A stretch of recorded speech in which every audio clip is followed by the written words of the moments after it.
시작 전에 정리해 주는 게 좋다는 의견이 있어서 오늘도 정리를 하고 시작하겠습니다. 수요일은 우리가 지금까지 당연하다고 생각하면서 여겨왔던 그 신앙생활을 해왔던 주제들, 그것들을 통해서 말씀으로 다시 세워보는 시간을 갖고 있습니다. 바른 신앙을 위한 질문들. 첫 번째는 구원에 관한 말씀이었습니다. 예수님을 믿는다는 그 말을 따라한다고 해서 구원을 얻는 게 아니라 구원은 여정이고 과정이다. 구원은 종말에 일어나는 미래적인 사건인 동시에 현재적인 사건이다. 라는 내용으로 살펴봤고요. 두 번째는 복에 대한 이야기를 살펴봤습니다. 우리가 바라는 복, 하나님께서 우리에게 주시는 복에 대한 올바른 정의가 세워져야 한다. 그래서 팔복 말씀을 통해서 주님 말씀하시는 참된 복이 무엇인지에 대해서 깨닫는 시간을 가졌습니다. 그리고 세 번째로 지난주에는 우리의 씨름은 혈과 육이 아니요 라는 제목으로 영적인 전쟁이란 초자연적인 현상이나 땅밟기나 신상부수기 같은 게 아니라 하나님을 대적하는 가장 강력한 적인 나 자신과의 싸움, 내 삶의 현장에서의 싸움이라고 말씀을 나눴습니다. 그리고 오늘은 가이사의 것은 가이사에게, 하나님의 것은 하나님께라는 제목으로 하나님 주시는 말씀을 나누려고 합니다. 예전에 제가 직장을 다닐 때 있었던 일입니다. 제가 다니던 직장은 서울 시내 한복판에 있었어요. 그래서 이동을 할 때면 지하철을 많이 이용했는데요. 지금은 예전만큼 자주 볼 수는 없지만 그때만 해도 지하철 역사 계단에 앉아서 구걸하는 사람들이 있거나 그런 분들을 어렵지 않게 볼 수 있었어요. 그리고 또 지하철을 타고 가다 보면 열차 안에서 앞을 보지 못하는 분들이 이렇게 목에 카세트 같은 것을 걸고 음악을 틀어놓고 이렇게 열차 첫 칸부터 마지막 칸까지 쭉 다니면서 이제 돈을 구하는 그런 사람들도 많이 있었습니다. 그때 저는 크리스찬이라는 인식이 있어서였는지 아니면 그냥 제 안에 그 학습된 도덕적인 그 마음이 있어서였는지는 몰라도 그냥 그런 분들을 멀리서 보거나 그런 분들이 오는 소리가 나면 그래도 돈을 좀 드려야 되지 않을까라는 생각을 하긴 했어요. 가끔씩 이제 지나가는 사람들이 주머니에서 동전을 꺼내서 이렇게 바구니에 넣어주고 가고 그러잖아요. 저도 그렇게 했죠. 근데 언젠가는 이제 주머니에 동전이 없어서 지폐를 드리게 되었는데 그때부터 이제 그런 분들을 만나면은 1,000원이든 5,000원이든 지폐를 꺼내서 드렸던 것 같아요. 그런데 어느 날이었어요.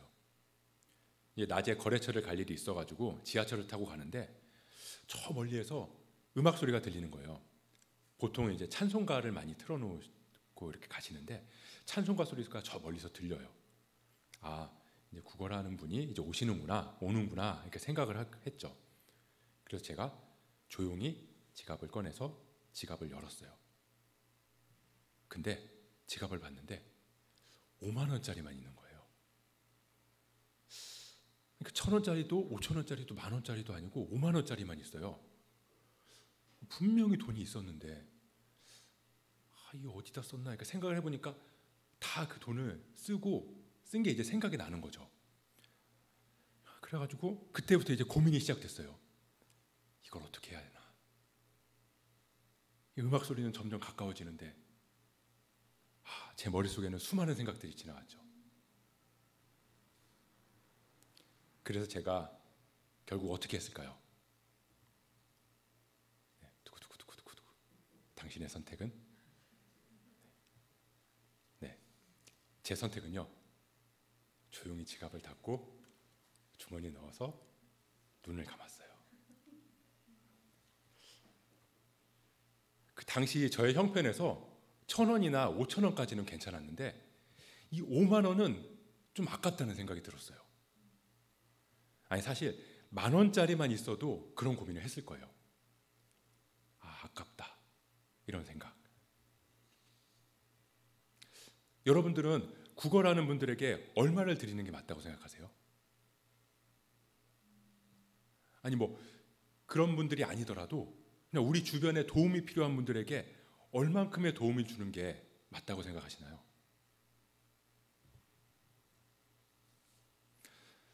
내가 그분께 오늘 돈을 드려도 내일이면 똑같은 자리에 나와서 앉아있는 그 거린들.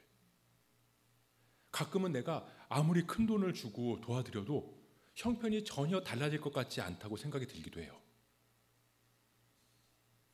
이 세상에 있는 수많은 어려운 사람들을 다 도울 수 있는 것도 아니고, 그렇다고 내가 해줄 수 있는 도움이 엄청나게 크고 대단한 것도 아닌데, 그러면 다른 사람들을 돕는다는 게 도대체 무슨 의미가 있나?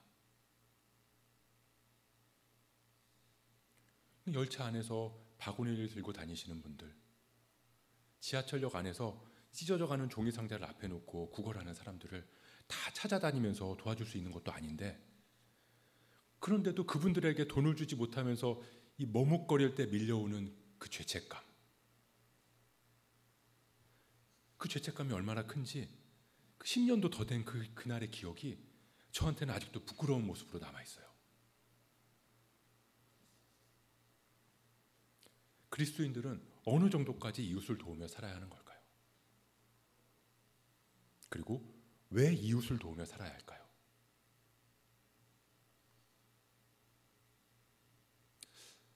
제가 어렸을 때만 해도 아이들한테 장래 희망이 뭐냐라고 물어보면 대통령, 과학자, 의사, 변호사 이런 대답이 많았어요. 뭐 지금도 장래 희망을 물어보면 이 직업들은 상위권에 드는 직업들이죠. 그런데 왜 과학자가 되고 싶니? 왜 의사가 되고 싶니? 왜 변호사가 되고 싶니? 라고 물으면 예전에 그 어릴 때 아이들과 지금의 아이들의 답이 조금은 다르더라고요. 지금은 많은 아이들이 돈을 잘 벌기 때문에 그래요 라고 대답을 해요. 뭐 장래 희망이 건물주예요 라고 얘기하는 아이들이 있는 것도 보면 그만큼 직업 선택의 최우선이 돈이 된 거죠. 뭐 때로는 내가 그 분야에 재능이 있는 것 같아서요 라고 대답하는 애들도 있긴 있어요. 근데 제가 학교 다닐 때만 해도 왜 과학자가 되고 싶니? 왜 의사가 되고 싶니? 왜 변호사가 되고 싶니? 라고 물으면 어떻게 아이들이 대답했는지 기억하실 거예요. 의사가 돼서 아픈 사람들을 치료해주고 싶었어요. 변호사가 돼서 불쌍하고 억울한 사람들을 도와주고 싶어요. 뭐 내지는 돈을 많이 벌어서 어려운 사람들을 도와주고 싶어요 라고 대답을 했다는 거죠. 이렇게 대답하는 아이들이 상대적으로 많았어요. 아마 저보다 더 이전 세대에서는 그런 대답을 하는 아이들이 더 많았을 거예요. 그런데 생각해보면 그때 아이들이 지금의 아이들보다 더 착해서라거나 아니면 더 도덕적이었기 때문에 그렇게 답한 건 아닌 것 같아요. 그러니까 이전 세대가 더 순수하고 때가 덜 묻어서라기보다는 물론 조금은 그럴 수는 있지만 그런 이유보다는 돈 많이 벌어서 훌륭한 사람이 되고 그래서 어렵고 불쌍한 사람을 도와줘야 한다 라는 교육을 받았기 때문이 아닐까라는 생각이 들어요. 그러니까 아이들이 스스로 그런 마음이 들어서일 수도 있지만 때로는 그렇게 대답하는 게 맞다라고 배웠기 때문에 그럴 수도 있다는 거죠. 왜냐하면 어린 시절에 우리는 나중에 크면 돈 많이 벌어서 불쌍하고 어려운 사람 도와줄 거예요 라고 말은 했지만 실제로 지금 가난하고 어려운 사람들을 도우며 살아가는 사람이 그리 많지 않거든요. 어릴 때는 그렇게 대답했는데 실제로 커서는 그렇게 사는 사람들이 많지 않다는 거예요. 그러니까 돈을 많이 벌면 어렵고 불쌍한 사람들을 돕겠다는 그 마음은 있어도 미래를 위한 걱정, 노후 준비, 그리고 더 크게는 우리 마음속에 내가 이제 다른 사람을 도와줄 수 있을 만큼 돈을 벌었다 라는 생각이 든 적이 단 한 번도 없다는 거죠. 그러니까 돈을 많이 벌면 이라는 이 조건 자체가 사실은 평생 동안 남을 돕지 못하게 하는 가장 합리적인 이유가 될 수 있다는 거예요. 이웃을 돕지 않아도 되는 충분한 명분을 제공한다는 거죠. 그래서 누구나 돈이 많아지면 다른 사람을 잘 도우며 살 수 있을 것 같다고 생각은 하지만 진짜 문제는 부자든지 가난한 사람이든지 남을 도울 만큼 남는 돈이 없다는 거예요. 그냥 스스로 그만큼 돈이 많다고 생각하는 사람이 없다는 거죠. 한 달에 1,000만 원을 벌던 한 달에 100만 원을 벌던 사람들의 생활은 다 빠듯해요. 수입에 따라서 지출을 하거든요. 그게 돈에 대한 우리의 모습이에요. 결국 돈은 우리를 위해, 나를 위해 쓰도록 되어 있다는 거죠.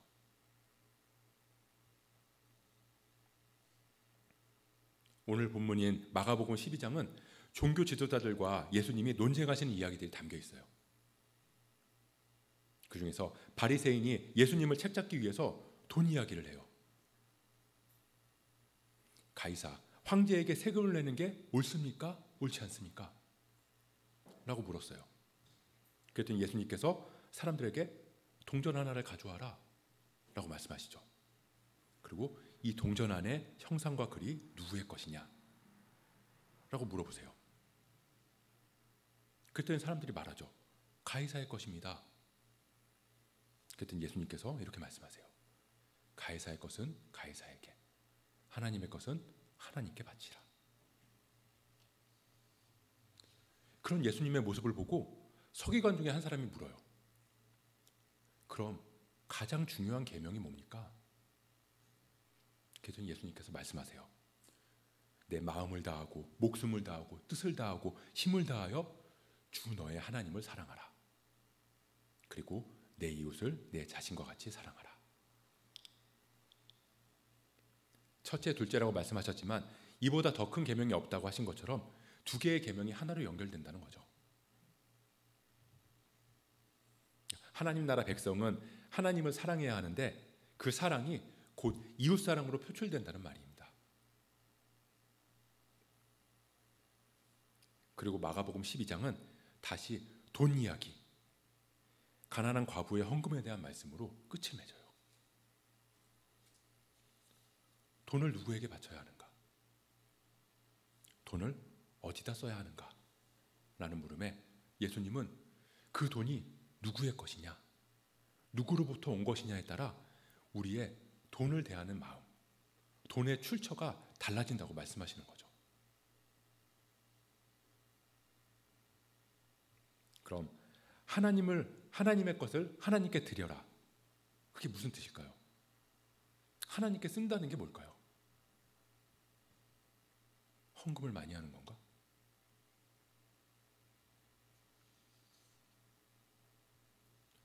그래서 서기관의 물음에 예수님은 하나님을 사랑하는 건 이웃을 사랑하는 것이라고 말씀해 주신 것 같아요.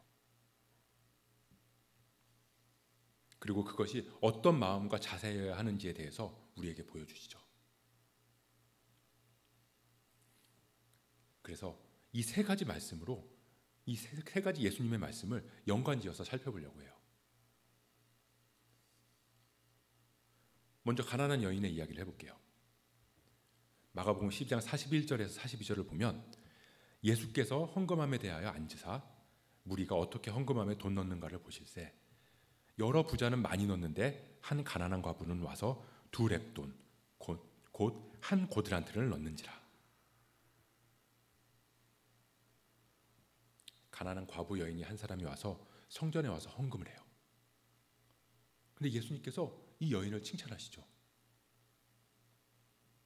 그래서 이 본문은 하나님께서 온전히 자신의 전부를 드릴 때, 하나님께 온전히 자신의 전부를 드릴 때 하나님께서 축복과 은혜를 주신다는 이야기로 이 본문을 자주 사용하곤 합니다. 근데 유대의 역사가였던 요세푸스는 당시의 예루살렘 성전에는 13개의 헌금함이 있었다고 말하고 있어요. 다른 사람을 돕기 위한, 즉 구제를 위한 헌금함이었던 거죠. 당시 헌금함의 모양은 나팔 모양을 하고 있었다고 해요. 그래서 동전을 헌금함에 넣으면 그 나팔 모양이 확성기처럼 동전 떨어지는 소리를 크게 울리게 해줬다는 거죠.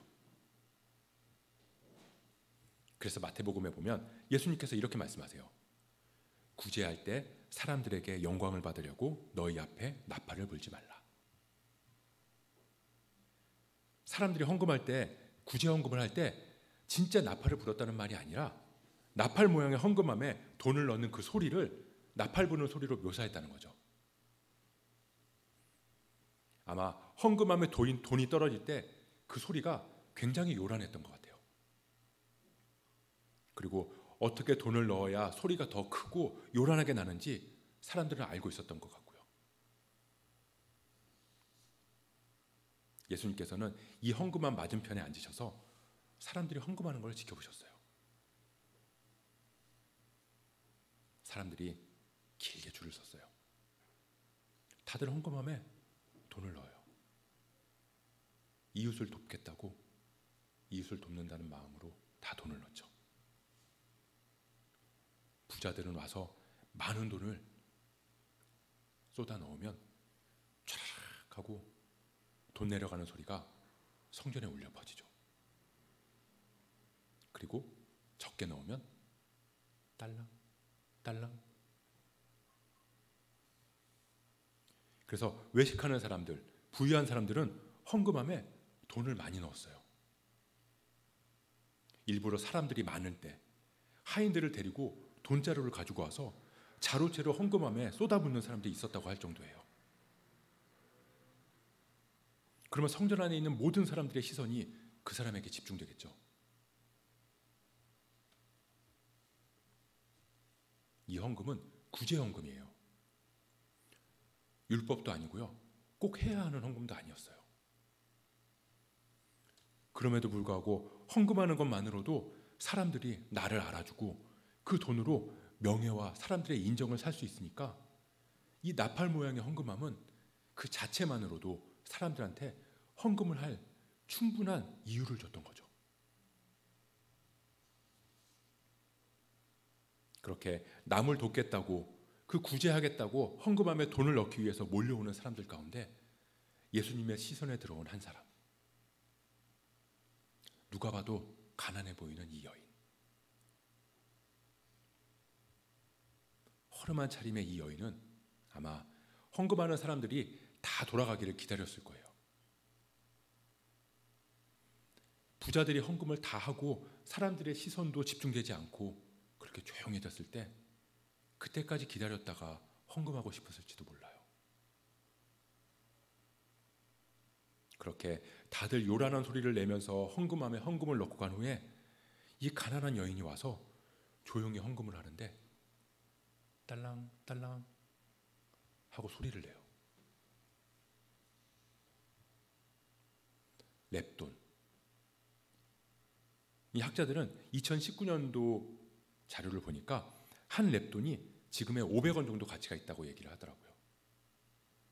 그러니까 지금 뭐 조금 더 올라서 뭐 600원, 700원 정도라고 해도 그냥 500원이라고 치면 두 랩돈은 1,000원 정도 되는 돈이죠.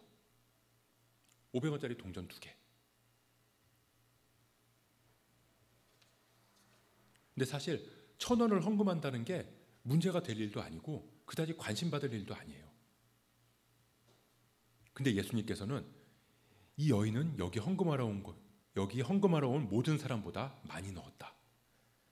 그 사람들은 풍족한 중에 넣었는데 이 여인은 자기 모든 소유, 곧 생활비 전부를 넣었다 라고 말씀하신 거죠.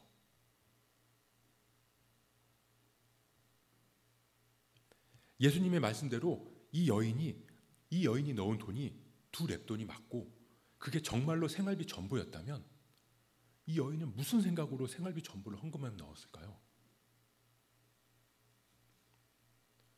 혹시 그렇게 하면 하나님께서 나를 불쌍히 여겨주셔서 헌금했던 금액의 30배, 60배, 100배로 나에게 다시 갚아주실 거라고 그렇게 믿었을까요?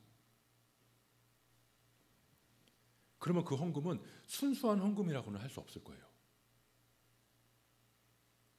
만약에 그렇다면 이 여인은 자기 전 재산을 헌금했으니까 이제 어떻게 살아가야 할까요?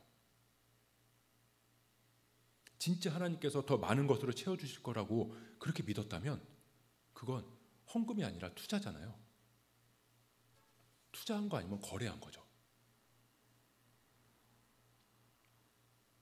그런데 많은 경우에 이 본문을 전부를 드리면 채워주시는 하나님, 11조를 하면 돈과 명예와 성공을 받을 거라고 말하면서 그래서 헌금해야 한다고 그렇게 말씀하시면서 그 말씀에 이 본문을 많이 사용하고 있다는 거예요.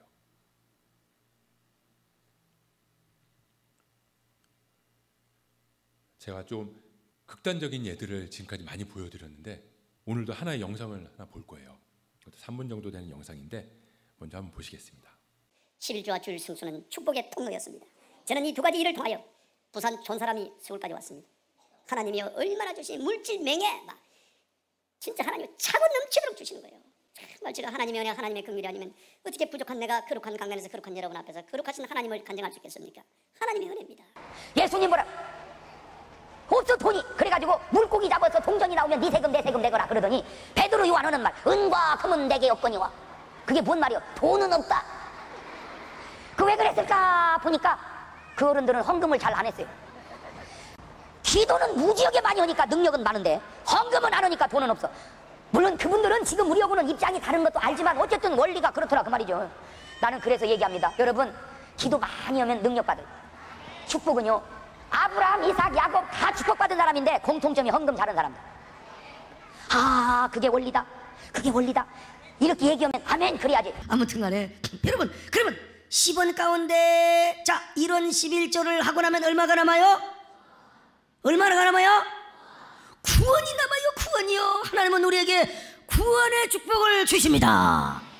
그런데 하늘문을 여는 마스터키가 뭐냐? 언제나 11조라는 거요. 귀가 있는 사람 깨달으시기를 축원합니다.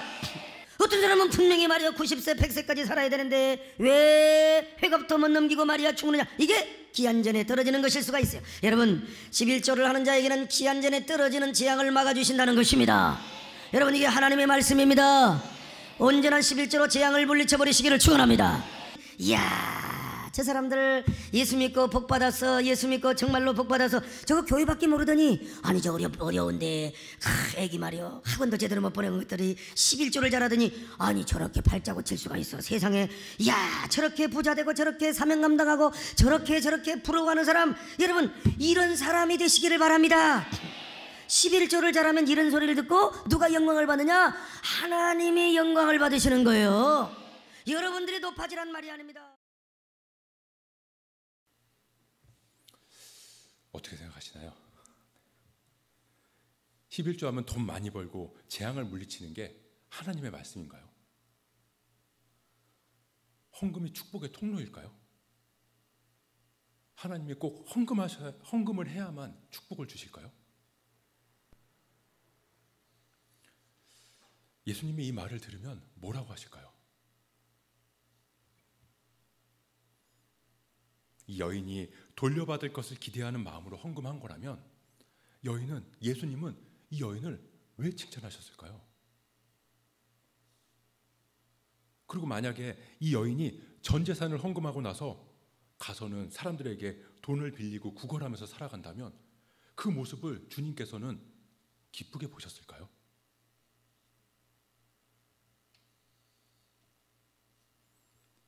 우리는 돈이 없을 때 뭐라고 하죠? 10원짜리 한 장도 없다, 단돈 100원도 없다라고 말하잖아요. 그 말이 진짜 10원, 진짜 100원이 없다는 뜻이 아니라 지금 내가 쓸 돈이 없다라는 뜻이죠. 이 여인이 헌금한 두 렙돈은 문자적으로 500원짜리 동전 2개라고 볼 수도 있지만 그만큼 적은 액수임을 강조한 것이라고도 할 수 있어요. 그래서 어떤 사람들은 이 여인이 부자보다 더 많이 헌금한 것이라고 말씀하신 이유가 비율적으로 많아서라고 말하기도 해요. 근데 조금 생각해보면 예수님께서는 많이 헌금했냐 적게 헌금했냐에 관심을 갖지 않으실 것 같거든요. 그게 진짜로 금액이 많든 적든 아니면 비율적으로 많든 적든 말이죠. 다시 말하면 한 달에 1,000만 원 버는 사람이 10만 원 헌금하면 1% 헌금한 거고 한 달에 100만 원 버는 사람이 10만 원 헌금하면 10% 헌금한 거니까 후자가 더 많이 한 거다. 그러니까 이 여인이 높은 비율로 헌금한 거다. 그러니까 헌금 중에서 하나님이 가장 기뻐하시는 헌금은 11조다. 그리고 11조보다 10의 2조, 10의 3조가 더 하나님의 칭찬을 받는 거다 라고 말씀하신 게 아니라는 거예요. 비율적으로든 금액적으로든 헌금을 더 많이 하는 게 훌륭한 거고 잘한 거라고 말씀하지 않으신다고요. 예수님은 그렇게 단순하게 헌금 많이 해야 한다고 강조하지 않으세요. 예수님은 돈을 대하는 자세를 통해서 하나님을 사랑하고 이웃을 사랑하는 게 무엇인가에 대해서 말씀하시는 거라고요.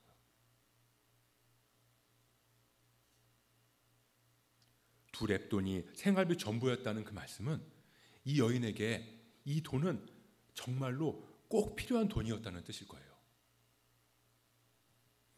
다른 사람한테는 그 정도의 돈은 있어도 그만, 없어도 그만이겠지만 이 여인한테는 생활에 너무나 필요한 금액, 없어서는 안 될 만큼 가치가 있는 돈이었다는 거죠. 그런데 이 여인이 그 돈을 헌금한 이유는 하나님에 대한 사랑의 표현이에요. 하나님에 대한 사랑의 표현으로 이웃을 돕는 구제에 사용하기 위해서 헌금을 했다는 거죠.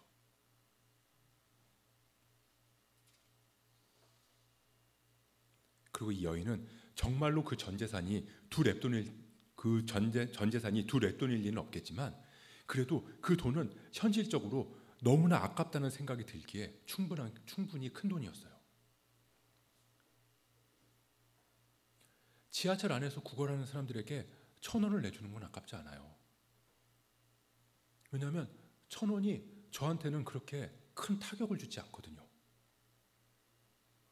근데 5만 원은 아니었어요. 아까워요.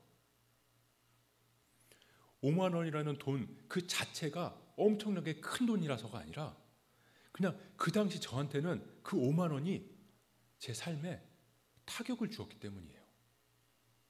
그렇게 느껴졌기 때문에 그 돈이 아까웠던 거예요.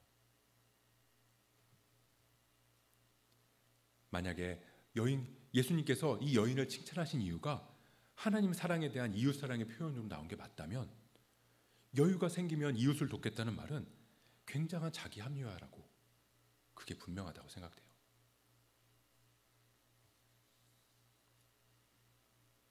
바리새인들이 예수님께 물었어요. 황제에게 세금을 바치는 것이 맞습니까? 그때 예수님께서 말씀하시죠. 데나리온 하나를 가져와라. 동전 하나 가져와라. 그리고 물으세요. 이 형상과 이 글이 누구의 것이냐? 그리고 말씀하시죠. 가이사의 것은 가이사에게, 하나님의 것은 하나님께 바치라. 돈이 어디로부터 왔느냐에 따라서 우리의 돈의 방향이 달라진다는 거예요. 우리에게 주어진 돈은 누구의 것인가? 우리는 돈을 어떻게 바라보고 있나? 내가 힘써서 내 노력으로 번 거, 내 땀과 피, 그럼 그 돈은 내 거죠. 그리고 나의 것은 나에게. 하나님께서 우리에게 맡긴 것, 하나님께서 우리에게 은혜로 주신 것, 그럼 그 돈은 하나님의 것이죠. 하나님의 것은 하나님에게. 하나님의 것은 하나님께. 하나님을 향한 사랑은 이웃사랑으로 연결되고요. 그래서 오늘 예수님께서 이 여인을 두고 하신 말씀, 오늘 예수님께서 하신 이 말씀들은 다 제대로 이해해야 돼요. 이 말씀은 단순히 교회에 헌금을 하는 말씀이 아니에요. 헌금해야 돈 많이 벌고 명예 얻을 수 있다는 그런 말도 안 되는 얘기가 아니라고요. 하나님을 사랑하는 마음으로 이웃을 사랑하고 그 마음에 따라서 우리의 물질이 움직여야 된다는 거죠. 그게 하나님 나라 백성으로서의 모습이라고 말씀하시는 거예요.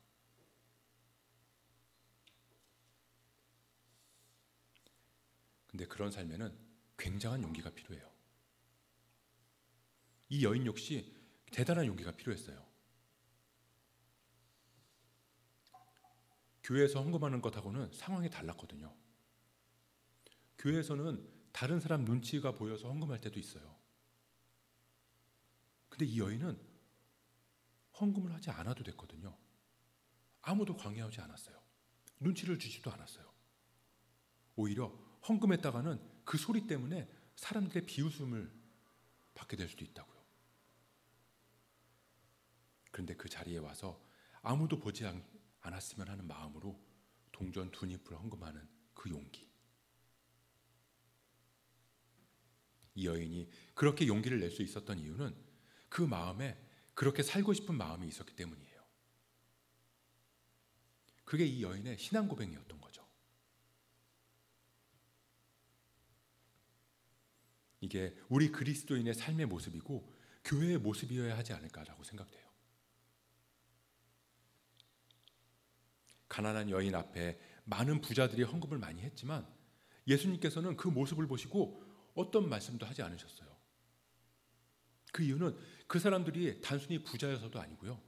그 사람들이 가진 것에 비해서 적게 헌금했기 때문도 아니에요. 사랑이 느껴질 만큼 희생적이지 않았기 때문인 거죠. 한마디로 하나님을 사랑하는 것과 이웃을 사랑하는 게 분리되어 있었기 때문이에요. 그게 분리되니까 구제하면서 헌금은 했지만 그들은 결국 하나님의 것을 가이사에게 드린 것과 마찬가지가 된 거죠. 나를 위해 쓴 거예요. 나의 칭찬과 나의 인정을 위해서. 그러니까 우리는 헌금도 나를 위해서 할 수 있다는 거죠.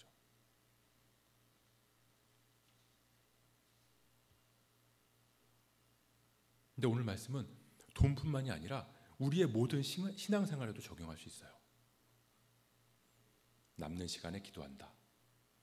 남는 시간에 말씀 본다. 그러면 기도할 시간도 없고 말씀도 볼 시간이 없어요. 바쁘거든요. 시간 남고 여유 있을 때 그때는 우리 삶에 존재하지 않아요. 그 시간에 우리는 뭐라도 한다고요. 나를 위해 그 시간을 쓴다고요. TV를 보기도 해야 되고 책을 읽기도 해야 되고 스마트폰을 하기도 해야 되고 친구를 만나기도 해요.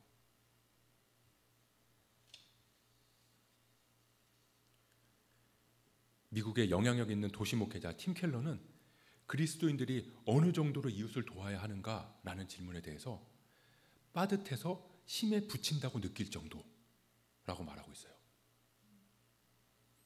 나에게도 꼭 필요한 것을 나눌 수 있는 정도면 충분하다.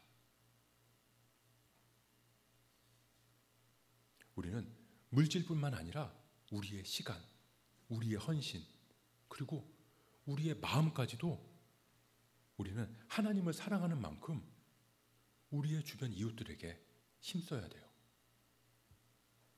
이게 분리될 수 없거든요. 얼만큼 도와야 하는가? 금액이 많고 적음이 아니에요. 그건 우리의 이웃을 향한 마음이 있느냐 없느냐의 문제이고 그건 하나님을 향한 우리의 사랑에 대한 문제예요.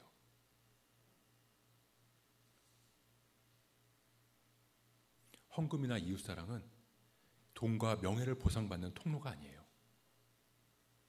헌금과 구제를 얼마나 많이 하느냐, 어디에 어떤 방식으로 하느냐의 문제가 아니에요. 헌금을 꼭 우리 교회에서만 해야 된다. 그런 게 아니라고요. 내가 마음이 가고 내가 이웃을 도우면 그곳에 마음이 가는 곳에 내가 내 물질과 내 시간과 내 헌신을 드리면 그게 하나님을 위해 쓰는 거라고요. 중요한 건 우리가 하나님 사랑과 이웃 사랑이라는 이 하나님이 주신 이 계명을 우리의 시간으로, 헌신으로, 마음으로, 그리고 물질로도 지켜나가는 그 제자로서의 삶, 하나님 나라의 백성으로서의 삶의 모습이 중요한 거예요.